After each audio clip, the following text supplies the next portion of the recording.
Buenos días. La semana pasada que estuvo el hermano Landis, aquí, tuve así como un regreso 30, 40 años en el pasado, escuchándolo predicar más o menos la misma estructura del sermón y todo eso fue bastante halagador, ¿no? Tenerlos. No está mi esposa, pero bueno, en su ausencia, doble platican que yo dije algo. Quiero dar gracias a Dios por su vida. Ella cumplió años el fin de semana pasado, el 12, y doy gracias a Dios por tenerla en mi vida. Diana y yo somos un ejemplo de un matrimonio donde somos muy diferentes en muchas cosas, ¿no? Sin embargo, en las cosas esenciales convergemos demasiado, ¿no? Es decir, puntos de vista políticos totalmente diferentes. De hecho, ya tomamos la decisión conjunto, al menos yo, de no discutir con ella respecto a eso. Pero bueno, sé que nunca nos vamos a poner de acuerdo y lo aceptamos. Sin embargo, yo doy gracias a Dios porque ella es una bendición a mi vida, a sus hijos también, es una excelente madre.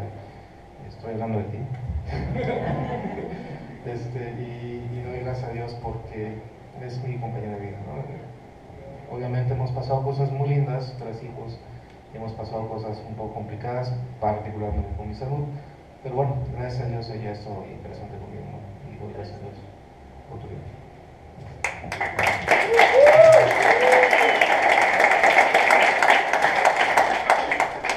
Digo, la semana pasada debí haber dado testimonio sobre eso, pero como me invitaron, o me invité más bien, a dar testimonio acerca de la iglesia, como que no era muy conveniente hacer en ese momento, ¿no? Doy gracias a Dios de todos por todo esto. Hablando de los hermanos Landis, la semana pasada, cuando en los 80s, más o menos, para que tengan una idea, yo era líder de joven en la iglesia, estaba joven en aquella época, y la reunión de jóvenes la llevamos, del liderazgo de jóvenes éramos 6, éramos 3 líderes hombres y 3 líderes mujeres, nos hicimos cargo de un grupo más o menos como de 80 muchachos, ¿no? O sea, la iglesia bíblica era muy grande, entonces había tantos jóvenes quizás como miembros había en esta iglesia, y tengo muy presente, porque luego yo me sentaba en el sitio del hermano Landis, no sé si para sentirme hermano Landis por un momento, pero bueno, estaba yo en su escritorio, y al frente de su escritorio tenía un librero, y sobre el librero tenía una foto que decía Carol E. Bush, o E. Bush, que era el nombre real de la hermana Landis, pero era la foto del anuario de la UNAM, de la Universidad Nacional Autónoma de México. Ella se graduó de dentista, estudiaba dentista en la UNAM. Ahora, ¿por qué platico todo esto? Porque, bueno, en ese momento la hermana pues, era joven, obviamente, estamos hablando de 1950 más o menos.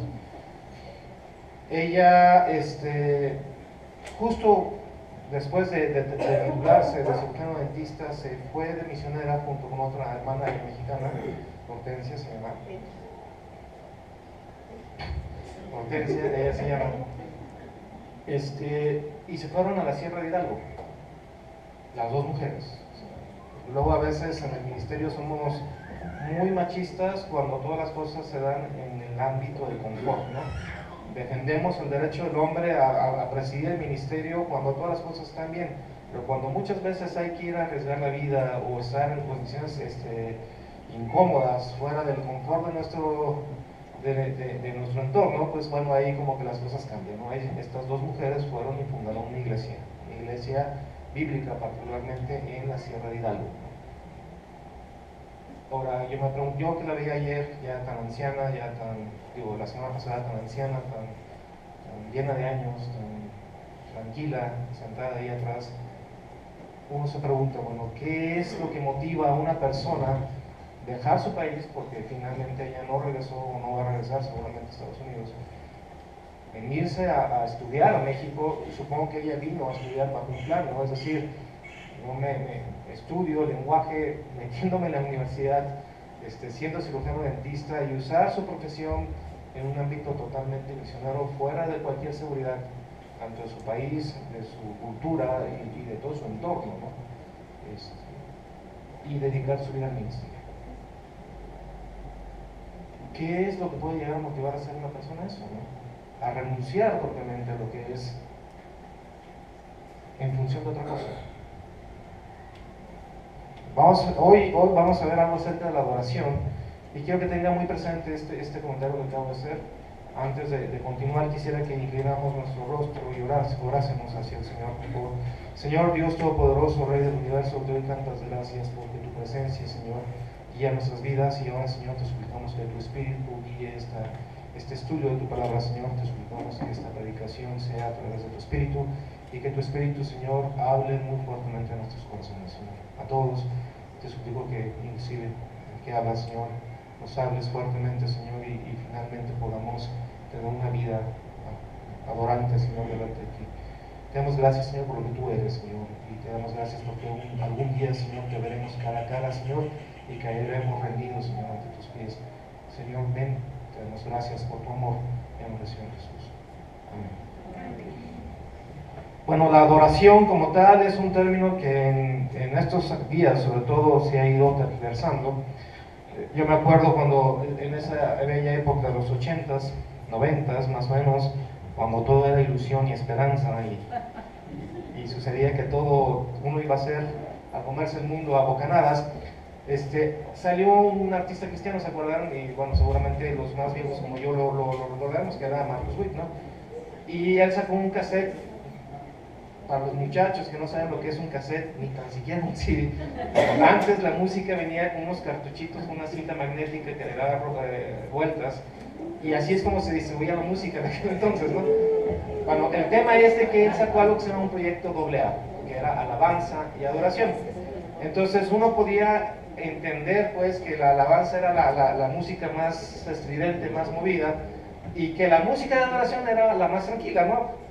Entonces, hemos venido de alguna forma torciendo, tergiversar quiere decir torcer, un poco el sentido de esa palabra, ¿no? La adoración como tal está definida, esto en la lengua española, en el castellano, como un estado espiritual contemplativo totalmente, en el que el ser humano se sobrecoge maravillado, estableciendo una conexión íntima, una comunión íntima con una deidad. Es decir, la adoración como tal es un acto pasivo, en cierta forma, contemplativo. Contemplamos la deidad, contemplamos el ser que es el objeto de nuestra adoración, y caemos rendidos ante él. Esa es la idea propiamente, ¿no? Otra definición también pudiera ser un amor al extremo, un amor llevado más allá de nuestras fuerzas, ¿no? Esa misma palabra la usamos muchas veces cuando estamos enamorando a una muchacha, o la muchacha está enamorando a un muchacho, ya en estas fechas uno ya no sabe qué. ¿Y qué es lo que le dicen a uno? Te adoro. Bueno, uno le dice a la otra muchacha, o como sea, ¿no? ¿Y eso qué quiere decir? O sea, de alguna forma mi amor por ti va más allá de lo racional, ¿no? Eso es también adoración. Y otra forma de adoración como tal es una intención interna totalmente, pues, es pasiva en ese momento, de obedecer, una acción activa, a las leyes de una religión basada en la fe. Es decir, la adoración y la obediencia también van muy ligadas, ¿no? Como un acto de adoración nosotros podemos obedecer a Dios, pero obviamente que todo esto está basado en un acto de fe. ¿Sí? Bueno, teniendo esto en cuenta, vamos a dirigirnos a Juan, el Evangelio de Juan, capítulo 4, por favor. Juan, capítulo 4.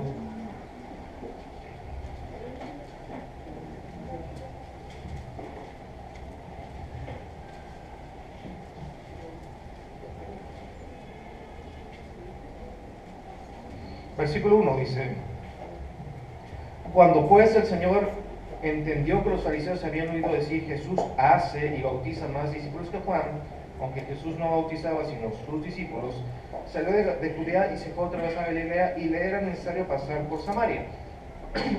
Si ustedes tienen un tiempo y se ponen a estudiar un poquito cómo se daban los viajes en aquella época y en aquella región del mundo, Samaria básicamente tenía dos rutas. Uno estaba Judea, estaba Samaria, y Galilea estaba al norte. O sea, Samaria estaba entre Galilea y Judea, ¿no? Entonces la ruta más simple obviamente era la recta. Había una ruta alterna, está el río Jordán, está el Mar Rojo, está el Mar de Galilea, y había una región a mano derecha que se llama Perea. Entonces también podíamos rodear por Perea y llegar a Galilea. ¿Por qué existían dos rutas? Por algo muy simple. Los samaritanos como tal era una raza mixta o mestiza de alguna forma. ¿Qué quiere decir con esto? Sin que sea peyorativo, pues era la unión entre judíos que habían estado dispersos en Babilonia y que regresaron pero que no se mantuvieron puros, o sea, no se casaron con otros judíos, sino que se casaron con cananeos o se casaron con babilonios o con asirios, y de alguna forma formaron una comunidad mixta. Ahora, esa comunidad no solamente era mixta en sangre, sino también en creencias. Es decir, si bien entendían que el padre Abraham, Jacob y Isaac como tal eran patriarcas y eran patriarcas propios, lo conjugaron con muchas otras creencias totalmente paganas. Entonces los judíos decían, pues ¿cómo vamos a pasar por Siria, Samaria, si finalmente son infieles, ¿no? O son apóstatas? Entonces muchos judíos usaban la ruta alterna, que era rodear Samaria para no mezclarse con los samaritanos, ¿no? Ahora, al parecer nuestro Señor Jesús tenía mucha prisa por llegar a Galilea y dijo, pues voy a pasar por Samaria. Uno puede intuir eso de una forma muy humana, sin embargo ya existía un plan muy certero de nuestro Señor Jesús que iba a pasar por Samaria, ¿no? Versículo 5 dice, vino pues a una ciudad de Samaria llamada Sicar, junto a la heredad de Jacob, que Jacob le dio a José. Y en esa heredad había ¿qué? Un pozo de agua, ¿no? Un pozo de agua que tenía ahí, no sé, unos 1500 años más o menos. Ahí estaba, ¿no? Dice, y estaba allí el pozo de Jacob. Entonces Jesús, cansado del camino, se sentó así junto al pozo. Era como la hora sexta, más o menos como las 6 de la tarde de nuestro uso horario. Dice, vino una mujer de Samaria a sacar agua y Jesús le dijo, dame de beber. Ahora, para nosotros, mundo occidental, siglo XXI, esto pudiera parecer lo más normal. Digo, tengo sed, me acerco a un pozo, llega una señora que tiene un bote para sacar agua, pues dame de beber, ¿no? Pero en aquella época era totalmente y absolutamente raro. Porque primero, nuestro Señor Jesucristo estaba hablando ¿con quién? Una mujer. Ya de entrada eso era raro. Y aparte de todo esto, no solamente era una mujer, sino era una persona extraña. No era usual que las personas extrañas se hablasen, ¿no? Esto en la cultura latina luego puede ser un poco diferente o coloquial. Una vez mi esposa y yo fuimos a Estados Unidos, a Los Ángeles, por cuestiones de trabajo. Yo iba por trabajo y ella se me pegó y me dijo, yo voy contigo. Entonces, no hubo mucha manera de decirle que no. El punto es que llegamos, estábamos en el hotel de Los Ángeles, somos latinos, había unas personas de la empresa, otros de otra empresa, y comenzamos a platicar. Ahora, yo no soy muy sociable, si usted se ha dado cuenta. Pues hasta yo estaba platicando, y estaba platicando con una persona que estaba al lado mío, que era argentino, y mi esposa me pregunta, ¿lo conoces? Jamás en mi vida he hablado con él, más que esta vez, ¿no? O sea, los latinos somos muy dados a encontrarnos a alguien en la calle y platicar, y hablar, y sacarnos toda la verdad, y terminamos siendo amigos. ¿A poco no es cierto? Así somos, es parte de nuestra cultura, ¿no? Pero en aquella época era totalmente raro. O sea, las personas extrañas no se cruzaban por la calle y comenzaban a platicar.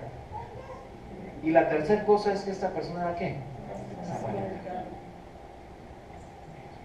Entonces, ¿ustedes creen que nuestro Señor Jesús no sabía estas tres cosas? Por supuesto que las sabía.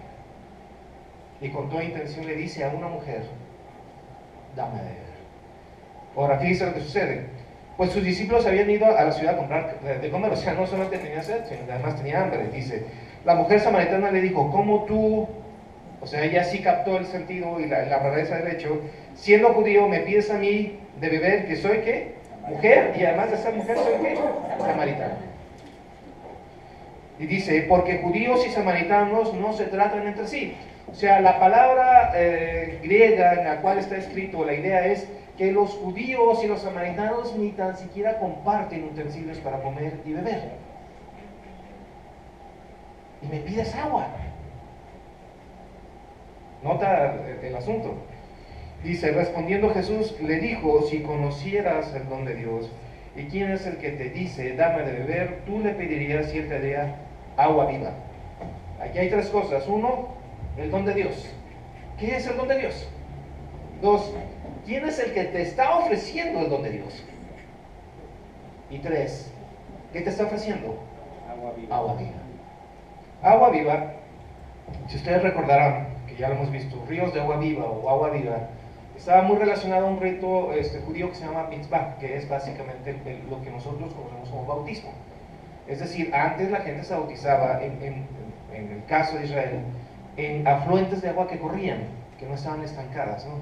Entonces normalmente hacían una especie de estanque junto al río, el agua llegaba y se iba, y solamente servía ¿para qué? Para bautizar. La gente se bautizaba normalmente como un acto de conversión al judaísmo o como un acto de arrepentimiento, cualquiera de las dos cosas, pagaban un voto de arrepentimiento. Entonces, lo que él está diciendo es, de alguna forma te estoy ofreciendo agua viva. Nuestro Señor Jesucristo lo relacionaba ¿con qué? Con la presencia del Espíritu Santo, con un brote de agua referido totalmente a la presencia del Espíritu Santo. ¿En dónde? En tu interior. Entonces él dice, la mujer le dijo, Señor, no tienes con qué sacarla y el pozo es hondo. ¿De dónde pues tienes el agua viva? Es decir, ella trasladó el problema espiritual hacia un problema práctico y físico. Digo, bueno, está bien, me vas a dar agua, bueno, pero en principio pues el fondo está, el pozo está hondo y tú no tienes ningún instrumento para sacar agua. Ahora, fíjese la respuesta. Le dijo, cualquiera que bebiera de esta agua volverá a tener sed. El Señor traslada otra vez el problema de ser físico hacia un problema espiritual. Y le dice, mas el que vive del agua que yo le daré, no tendrá sed jamás, sino que el agua que yo le daré será en él una fuente de agua que salte, ¿para qué? Vida eterna. O sea, una fuente continua es la idea. ¿Y esa fuente continua cuándo va a durar? La eternidad. La eternidad. Ahora dice, la mujer le dijo, Señor, dame esa agua para que no tenga yo sed ni venga aquí a sacarla. Bueno, ahí ella se comienza a interesar. Sin embargo, aquí el problema no es tanto ese. Hay un pequeño detalle que ha estado obviando esta señora, y es el que el Señor muestra a continuación. Le dijo, ve y llama a tu marido. Ahora, aquí el tema, la pregunta, tiene toda la intención. Ve y llama a tu marido. Y ella se queda. Bueno, respondió la mujer y le dijo, no tengo marido. Y Jesús le dijo, ¿esto has dicho con qué? Con verdad. ¿Por qué? Porque 5 maridos has tenido y el que ahora tienes no es tu marido. Esto has dicho con verdad. Ahora, muy interesante, porque esta persona se extraña. Jesús no estaba ahí, no la conocía, pero a la vez conocía todo de ella. O sea, sacó de una forma muy práctica su problema espiritual. De alguna forma, y bajo una conciencia pecadora, ella suplía su necesidad emocional a través de ¿qué? De tener muchos hombres, muchos amores. ¿Con qué suplimos nuestra ausencia espiritual? Nuestro vacío, ¿con qué lo suples? Ella lo suplía con hombres, pero muchas veces nosotros lo suplimos ¿con qué? Con autoaceptación, con una carrera, con dinero, bienes materiales. ¿Con qué más? Con autoexaltación, con muchas cosas. Y de alguna forma lo que nuestro Señor Jesucristo de una manera implícita está diciendo aquí es que el ser humano como tal es un ser adorante. Si Dios no es el objeto de tu adoración, esa necesidad, ese vacío, esa necesidad de amar con desesperación algo, lo cubres con muchas cosas. En este caso, esta señora lo cubría de esa manera. ¿Nosotros con qué lo cubrimos? ¿Con qué lo llenas? Fíjese lo que dice. Le dijo la mujer, Señor, me parece que tú eres profeta. Es decir, me acabas de decir algo que seguramente tú no sabías. Y me lo dijiste de una manera muy concreta, muy certera, muy verdadera. Entonces eres profeta. Y ya la señora como que comienza otra vez a divagar y dice, vuestros padres adoraron en este monte y vosotros decís que Jerusalén es el lugar donde se debe adorar. O sea, trasladó otro problema de adoración, no un problema interno, sino un problema de formas. Y ella dice, Jesús le dijo, mujer, créeme que la hora viene cuando ni en este monte ni en Jerusalén adoraréis al Padre. Ella estaba hablando del monte Gerizim, que estaba en Samaria, y ellos decían, bajo su propia tradición, de alguna forma lo sacaron, que ese era el monte de adoración. Pero los judíos dicen que era el monte Sión, que era en Jerusalén, que realmente pues, es como una especie de montículo. Entonces ella dice, bueno, ¿dónde hay que adorar? ¿Dónde es el lugar correcto? Y nuestro Señor Jesucristo dice, no es una cuestión de lugares. Porque si bien en este momento en el monte Sión hay un templo, ese templo va a ser arrasado. y si no hay templo donde adorar, ¿se acaban los adoradores? Y la respuesta es no. Y él continúa, dice, vosotros adoráis lo que no sabéis. Nosotros, judíos, adoramos lo que sabemos porque la salvación viene de los judíos. No que los judíos como tal sean totalmente salvos, sino que el Mesías, la simiente de David, la simiente de Abraham, ¿de dónde iba a venir?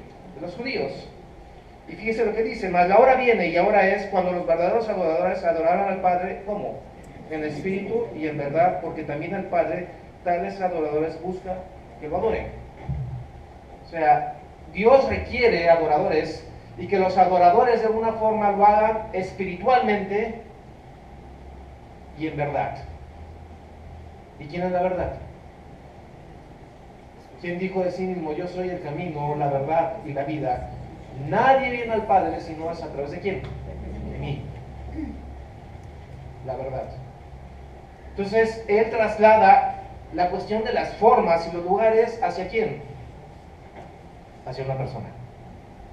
¿Y quién es esa persona? Jesús. Ah, no es el pastor de la iglesia. No. ¿No es el sacerdote? No.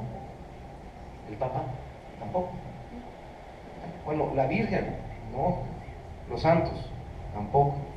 ¿Quién es? Jesús. ¿Nota? Ahora, ¿y cómo es que nosotros somos adoradores de Jesús, de esta persona? ¿A través de quién? Del Espíritu. Usted no puede adorar a la persona de nuestro Señor Jesucristo si la presencia del Espíritu Santo no está en su vida, si no fluyen ríos de agua viva a través de usted. ¿Se da cuenta? Si no somos guiados por el Espíritu Santo, el sentido de la adoración, el amor extremo hacia la persona de Jesús no se da. ¿Se da cuenta? Sin ese amor extremo hacia la persona de Jesús no puede existir obediencia hacia sus leyes.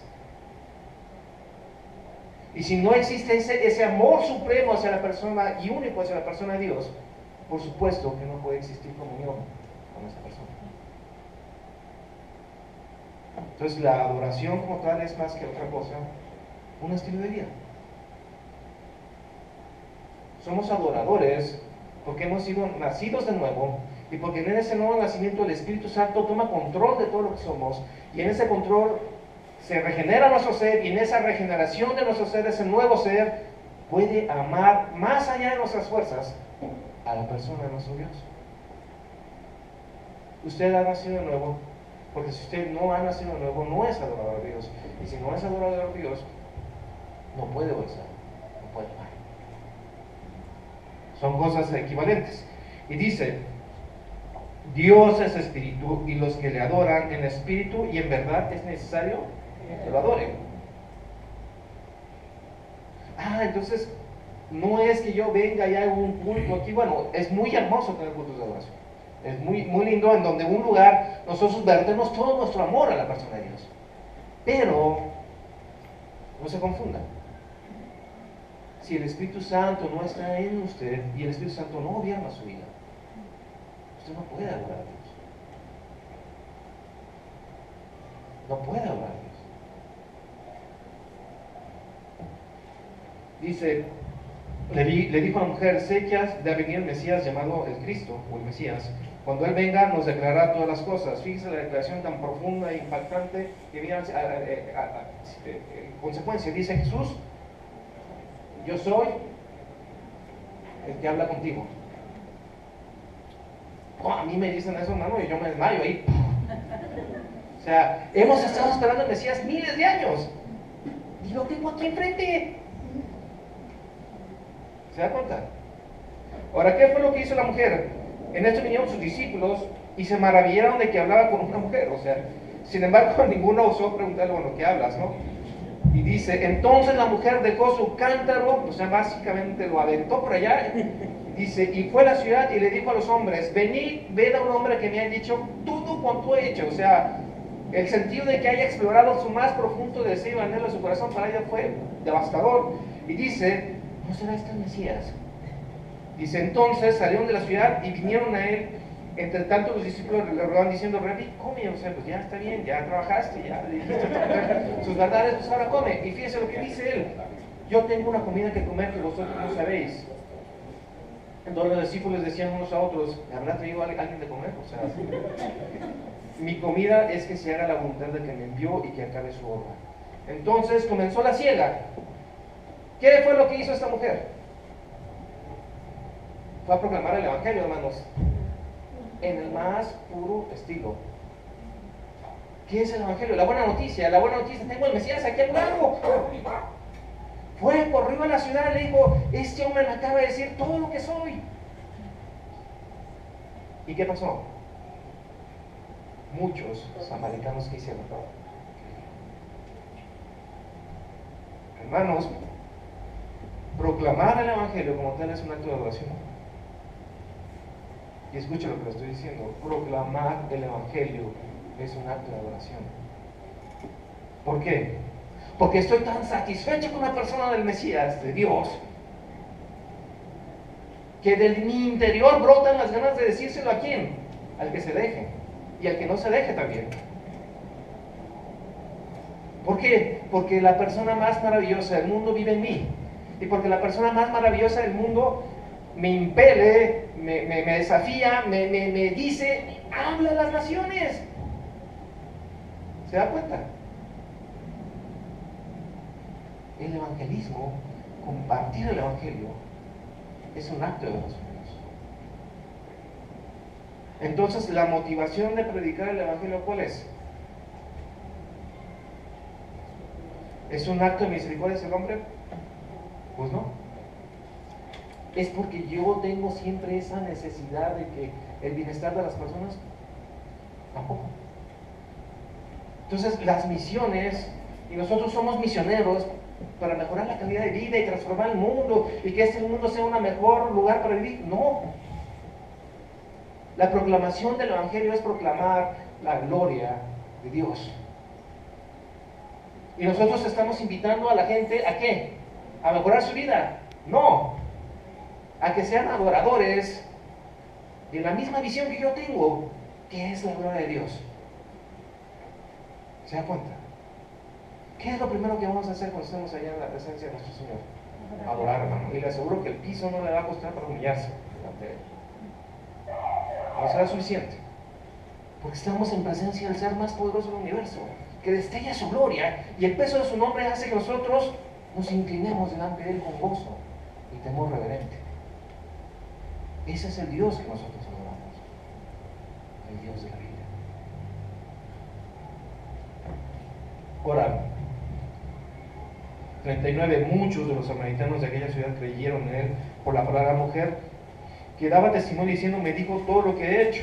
Entonces vinieron los samaritanos a Él y le rogaron que se quedase con ellos, y se quedó allí ¿cuántos días? ¿Usted cree que el plan de Jesús no era pasar por Samaria? Por supuesto que sí. Y dice, y creyeron muchos más por la palabra de quién? Directamente de Él. Y decían a la mujer, ya no creemos solamente por lo que he dicho, o sea, por lo que ella dijo, creyeron. Dice, porque nosotros mismos hemos oído y sabemos que verdaderamente este es el Salvador del mundo, el Mesías.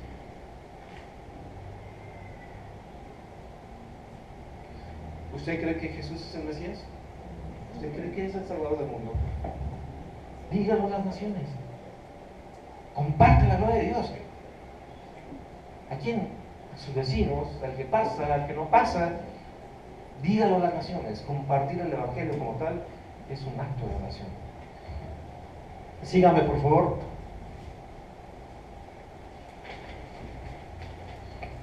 Vamos a Lucas capítulo 5.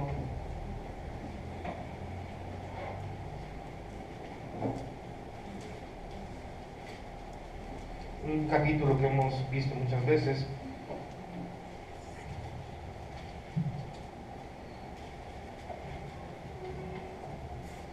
Nuestro Señor Jesucristo estaba en su ministerio de predicación. Él estaba predicando en las sinagogas de Galilea. Capítulo 5, versículo 1 dice, aconteció que estando Jesús junto al lago de Genezaret, que es el mar de Galilea, dice, el gentío se agolpaba sobre él para oír la palabra de Dios. Yo nunca he estado más allá de Tlaquepaque, bueno, he estado por varias partes de México, pero dicen que el lago de Genezaret es como un valle. Entonces está el valle y hay unas laderas y la acústica es muy buena. Entonces lo que hizo nuestro Señor Jesucristo básicamente es irse hacia una ladera y comenzar a hablar y enseñar a la gente. Y dice, y estaban todos maravillados, versículo 36, no, perdón, versículo 2, y vio dos barcas que estaban cerca de la orilla del lago y los pescadores, habiendo descendido de ellas, lavaban sus redes. La pesca se hacía normalmente al amanecer, o sea, cuando todo estaba oscuro, ellos ya tenían la pesca y iban, pescaban, sacaban los peces que tenían y regresaban y luego obviamente los limpiaban y los vendían, ¿no? Ese día particularmente con estas dos barcas no había habido pesca. Entonces supongo que la pesca como tal es cansada, es pesada, primero por levantarte tan temprano y segundo, o sea, las redes son pesadas, jalar los peces es pesada, es una actividad física pesada. Dice, y entrando en una de aquellas barcas, la cual era Simón, le rogó que la apartase de tierra un poco y sentándose enseñaba desde la barca de la multitud. Estaba acá, se va hacia abajo como si fuera un anfiteatro natural y comienza a predicar y hablar ahí. Dice, cuando terminó de hablar, dijo a Simón Pedro, que es la misma persona, boga mar adentro y echad vuestras redes para pescar. Es decir, toda la madrugada estuvieron ahí. Un desconocido viene, me pide la barca para predicar sus cosas y comienza a hablar. Termina y todavía me dice, rema mar adentro. O sea, esa es un poco la idea de Pedro, ¿no? Y dice, respondiendo Simón Pedro le dijo, maestro, rabí, toda la noche hemos estado trabajando y nada hemos pescado, más en tu palabra, porque tú lo dices y para demostrarte que estás profundamente equivocado, lo voy a hacer. Dice, y habiéndolo hecho, encerraron ¿qué? Una gran cantidad de peces. ¿Y su red qué hacían? ¿Se dan cuenta? Se dan llamar adentro. Él está todo enojado haciendo su barrinche, pues ¿quién es? Yo soy pescador, toda la noche estuve aquí, pero nada más para demostrarle que, y en eso siente el tirón de peces. Está la red que se revienta, dice, y habiéndolo hecho, encerraron una gran cantidad de peces y su red se rompía.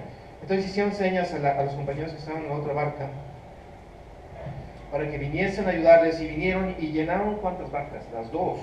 De tal manera que, ¿qué pasaba? Se hundían. Jamás en su vida había sucedido esto. Viendo esto, Simón Pedro cayó de rodillas ¿ante quién? Ante Jesús diciendo, apártate de mí que soy ¿qué? ¿Qué es lo que acaba de pasar? ¿Qué es lo que pasó? Vio la gloria de Dios. O sea, ese hombre desconocido sabía lo que iba a suceder. ¿Y cómo se sintió Pedro? Expuesto, vulnerable. ¿Qué fue lo que hizo Pedro? Inclinarse delante. Cayó de rodillas, lo adoró. Ahora, esto es un pasaje muy fuerte. Usted dice, bueno, lo hemos visto tantas veces. Usted ubíquese en la persona que lo estaba haciendo. Este hombre era pescador profesional. Su vida la había hecho ahí, y muchas veces las más en el mundo antiguo, en el mundo judío de esa época, los oficios se transmitían por generaciones. Seguramente sus parientes, su padre había sido pescador y él heredó un oficio. Entonces, ¿usted cree que no sabían de pesca? Conocían las corrientes, conocían los vientos, conocían las lluvias, sabían a qué hora tenían que ir a pescar. ¿Dios estaba en control de que no pescaran absolutamente nada? Sí, por supuesto. ¿Dios estaba en control en ese momento sabiendo que iban a pescar? Por supuesto que sí. Y Pedro lo sabía. Cae de rodillas. ¿Pedro era de qué religión? Judío. Un judío arrodillándose ante un maestro. ¿Se da cuenta de lo que pasó? ¿Qué quiero decir con todo esto, hermanos? Nuestra adoración es también a través de todas las cosas que son cotidianas en nuestra vida, que forman parte de nuestra vida. Todo es para la gloria de Dios. O sea, usted está en su trabajo no porque se quiera hacer rico, o yo estoy en mi trabajo no porque queremos hacer ricos. Estamos en nuestro trabajo porque es para la gloria de Dios. Y en nuestro trabajo, nuestra vida tiene que ser ¿cómo? De adoración. adorante. Usted está en un ministerio, en la iglesia, no para satisfacer sus ganas de tener una autorrealización, sino que usted está aquí para adorar al nombre de Dios, haciendo lo que esté haciendo. Si usted es ama de casa, en la casa usted adora a Dios. Si usted tiene un oficio, en su oficio adora a Dios. Si usted tiene estudios, en sus estudios adora a Dios. En todo momento. ¿Se da cuenta?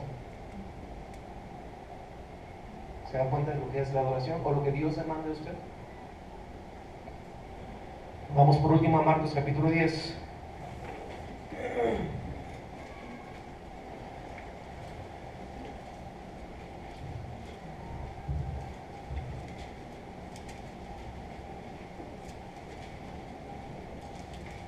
Versículo 17. Al salir, él estaba enseñando, dice, para seguir su camino, vino uno corriendo e hincando la rodilla delante de él, le preguntó, maestro bueno, ¿qué haré para heredar la vida eterna? Es decir, de alguna forma este muchacho joven reconocía que la persona que estaba delante pues, era bueno, era un hombre moralmente bueno, o de alguna forma se destacaba a través de su moral, ¿no?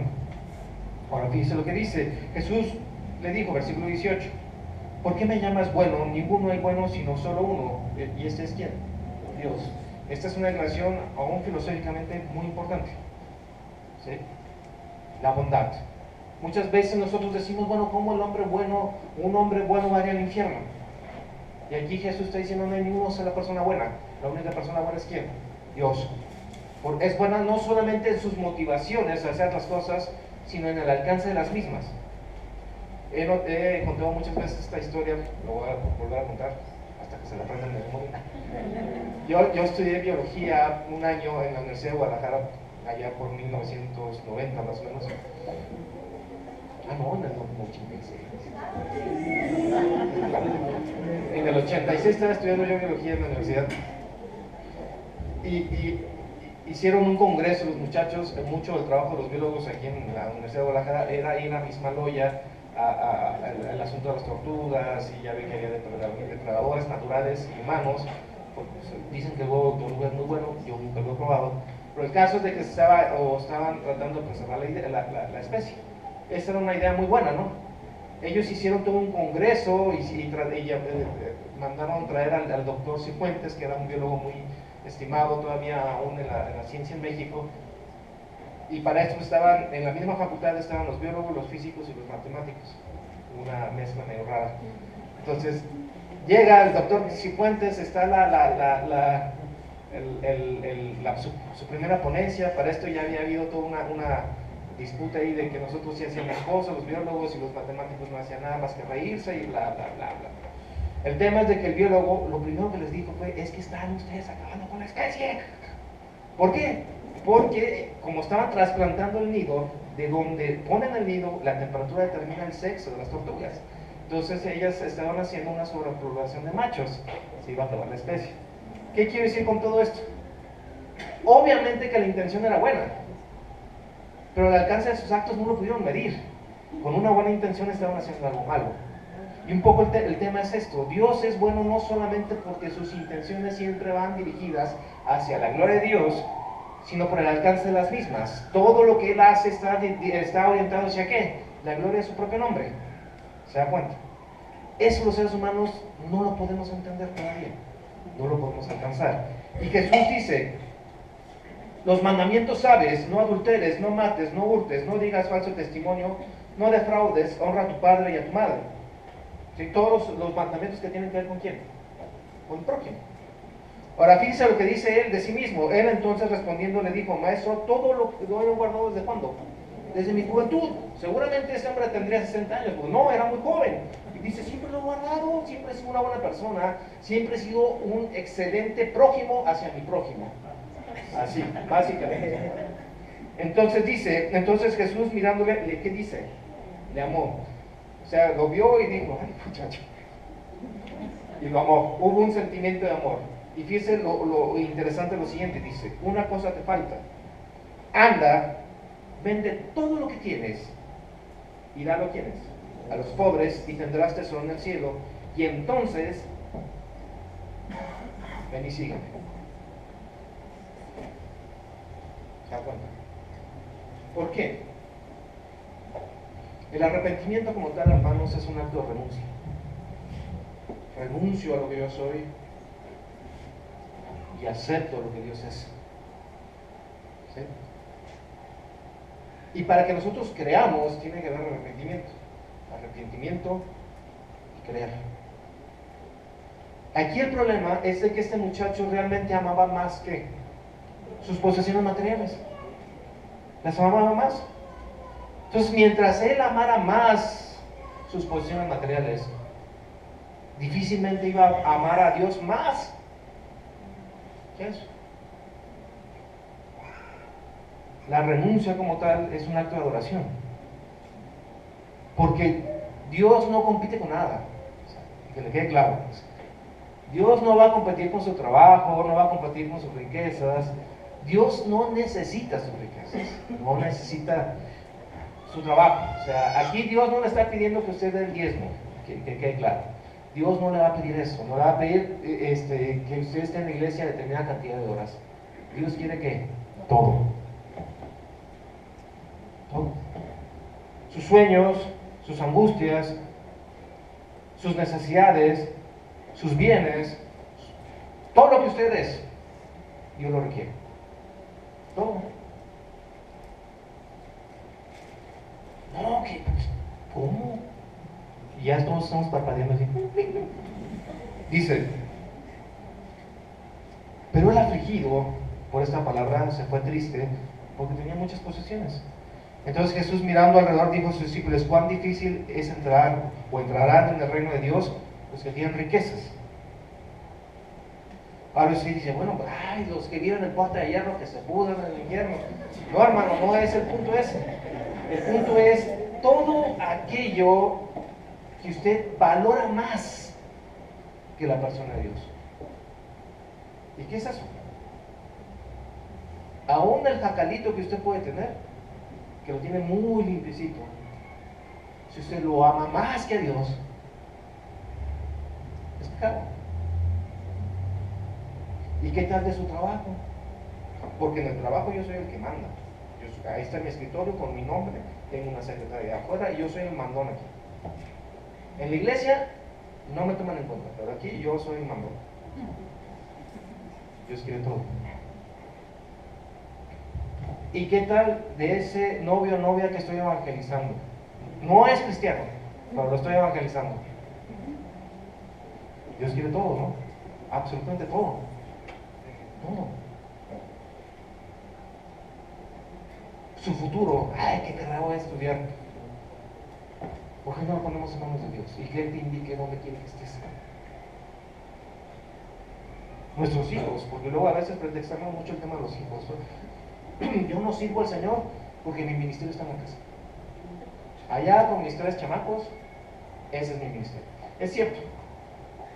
Pero el punto es de que no hacemos absolutamente nada porque los hijos nos consumen toda la vida, ¿no? Y cuando estos se van, ¿qué pasa? Todo. Absolutamente todo. Y fíjense lo que dice. Versículo 24. Los discípulos se asombraron de estas palabras, pero Jesús respondiendo, volvió a decirles: hijos, cuán difícil es entrar en el reino de Dios a los que confían en las riquezas, a los que confían en las riquezas, a los que aman más a las riquezas. Más fácil es pasar un camello por el ojo de una aguja que entrar un rico en el reino de Dios. Ellos se asombraban aún más, diciéndose entre sí: ¿quién pues podrá ser salvo? O sea, porque ellos entendieron el punto. El punto no era que tuviera una gran cantidad de bienes, sino que Dios te está pidiendo que renuncies a todo. A todo. Y fíjese lo que dice. Respondió Jesús y le dijo, bueno, Pedro dijo, comenzó a decirle: aquí nosotros lo hemos dejado todo y te hemos seguido. Nuestro Señor Jesús dijo: es cierto, de cierto os digo que no hay ninguno que no haya dejado casa, o hermanas, o hermanos, o padre, o madre, o mujer, o hijos, o tierras por causa de mí y del Evangelio, que no reciba 100 veces más ahora en este tiempo, en esta tierra. Dice, casas, hermanos, hermanas, madres, hijos y tierras, ¿con qué? Con persecución. Es decir, ustedes son mis discípulos y ciertamente han dejado todo. ¿Pero qué les está prometiendo? Bueno, la tierra es mía. Seguramente vas a tener un lugar donde reposar. Seguramente alguien te va a extender la mano. Seguramente tienes la protección de Dios. Y seguramente te van a perseguir por mi nombre. ¿Se da cuenta? Es un golpe total hacia lo que se conoce como el evangelio de la prosperidad. O sea, aquí no está prometiendo que la vida va a ser fácil, sino que si tú eres su discípulo, tendrás la cobertura de la mano de Dios, pero seguramente habrá sufrimiento por ello. Y yo pregunto, ¿quién de ustedes, yo mismo, somos sus discípulos de Él? ¿Somos discípulos de nuestro Señor Jesucristo? ¿Estamos dispuestos a renunciar todo? ¿Usted está dispuesto que su casa como tal sea una especie de lugar de adoración? Que vayan otras personas que no conocen el Evangelio y lo conozcan a través de ahí, de ese lugar. ¿O qué tal hacer una iglesia en su casa? Ay, no, me van a rayar el piso. ¿Se da cuenta? Ese es el punto. Todo lo que usted es tiene que estar en servicio de ¿qué? Del reino de Dios. Todo. Todo. Eso es adorar a Dios. Es ese amor profundo que lo lleva a usted a traspasar lo que usted es mismo y ponérselo a los pies del Señor como un acto de amor. Eso demanda y requiere nuestro Señor Jesucristo. ¿De quiénes? De todos aquellos que nos hacemos llamar cristianos o discípulos. ¿Usted está dispuesto a eso? Viendo a la hermana Landis la semana pasada acá, ya con todos sus años, yo estaba allá atrás y me pregunto a mí mismo, bueno, ¿qué le llevó a ella a renunciar a todo? Y ahí estaba tan feliz.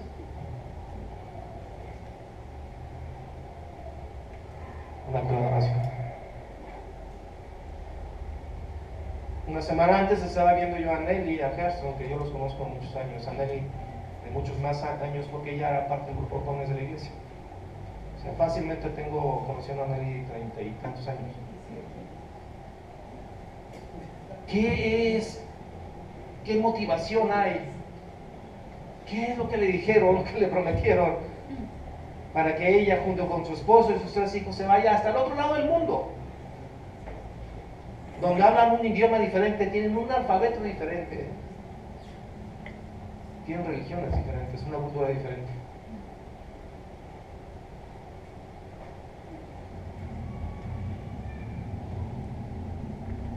¿Qué lo motiva para hacer eso? Poner tu familia en riesgo. Yo como padre, ¿qué motiva a Gerson a hacer eso? Un profundo amor a la persona de Dios.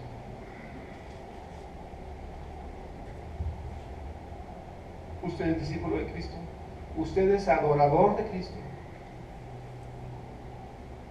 ¿A dónde vamos a ir? ¿Hasta qué extremo del mundo por amor al nombre de Dios? ¿Qué está dispuesto usted a dejar? Vamos.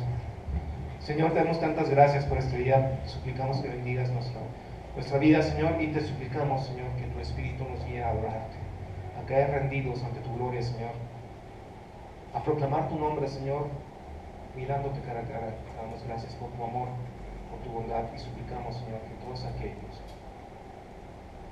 que no han nacido de nuevo, Señor, que tú los llames, que ellos puedan arrepentirse, creer, rogar por su salvación, Señor. Yo te suplico que tú bendigas a estas personas y los que son tus hijos, Señor. Yo te suplico que tú nos enseñes, Señor, a renunciar a lo que somos, a lo que tenemos, Señor, a amarte más allá de nuestros sueños, de nuestras esperanzas, más allá de lo que tenemos, Señor, entregarlo todo a ti. Te damos gracias por tu amor, en el nombre de nuestro Señor Jesús. Amén.